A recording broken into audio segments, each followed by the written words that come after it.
మొన్న మధ్యన ఉత్తరాంధ్రకు సంబంధించిన ఒక మంత్రి పిఏ మీద ఆరోపణలు రావడం, ఆరోపణల మీద విచారించడం, ఆ పైన ఎవరైతే ఆరోపణలు చేసినోళ్ళే తప్పుడోళ్ళంటూ కేసు పెట్టడం ఇదంతా చూసాం. ఇప్పుడు మరి హోంమంత్రి అనిత గారి కేసులో ఏమవుతుందో చూడాలి.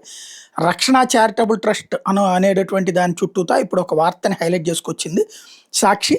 హోంమంత్రి అనిత ప్రాతినిధ్యం వహిస్తున్న పాయకరావుపేట నియోజకవర్గంలో ఎస్రాయవరం మండలంలో పెనుగొల్లు, సోముదేవుపల్లి, గోకులపాడు, ధర్మవరం, అగ్రహారం తదితర గ్రామాల్లో తెలుగుదేశం పార్టీకి చెందిన కొందరు వ్యక్తులు ఓ ముఠాగా ఏర్పడ్డారు. వాళ్ళంతా హోంమంత్రి అనిత, పిఎస్ శంకర గణేష్ అండదండలతో పెనుగోలు గ్రామంలో డోర్ నెంబర్ 2-8/2 అడ్రస్తో రక్షణ చారిటబుల్ ట్రస్ట్ ఏర్పాటు చేశారు.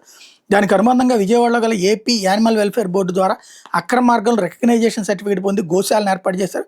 అప్పటి నుండి జాతీయ రహదారులు గోవులను అక్రమ రవాణా చేస్తున్న వాహనాలను అడ్డుకుని వసూళ్లకు పాల్పడేవాడు. డబ్బులు ఇవ్వకుండా వాహనాలను పోలీసులకు అప్పగించేలా చేసి అక్కడి నుంచి ఆ వాహనాల్లోని పశువులను తమ చారిటబుల్ ట్రస్ట్ నిర్వహిస్తున్న గోశాలకు తరలించుకునేవాడు. అదే సమయంలో ఏజెన్సీలోని పాడేరు, అరకు ప్రాంతాల్లో తక్కువ ధరకే పశువులు కొనుగోలు చేసేవాడు.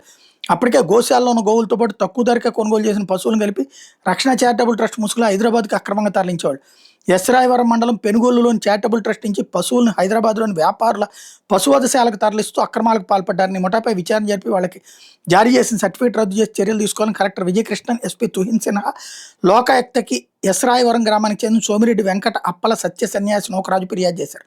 ముఠా సభ్యులకు వారికి సహకరిస్తున్న వాళ్ళ వివరాలు చేర్చి గత ఏడాది ఆగస్టులో చర్యలు తీసుకోమని కోరితే పోలీసులు కేసు నమోదు చేయకపోవడం విశేషం. ఆ తర్వాత కలెక్టర్ విజయకృష్ణ ఆదేశాల మేరకు రక్షణ చారిటబుల్ ట్రస్ట్ మాత్రం రద్దు చేశారు. ఇది నిజమా కాదా అన్నది స్పష్టతను రావాలి.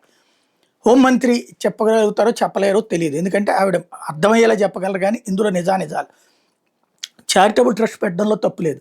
గోవుల్ని అట్లా రోడ్డు మీద బెదిరించే వాళ్ళు అయితే గోశాల ఎందుకు పెట్టాలా? గోశాల పెడుతున్నారంటే బెదిరించే వాళ్ళు అయ్యి ఉండరు. మరి ఎందుకు జరిగింది, ఏం జరిగింది అన్నది స్పష్టతనివ్వాల్సిన అవసరం ఉంది.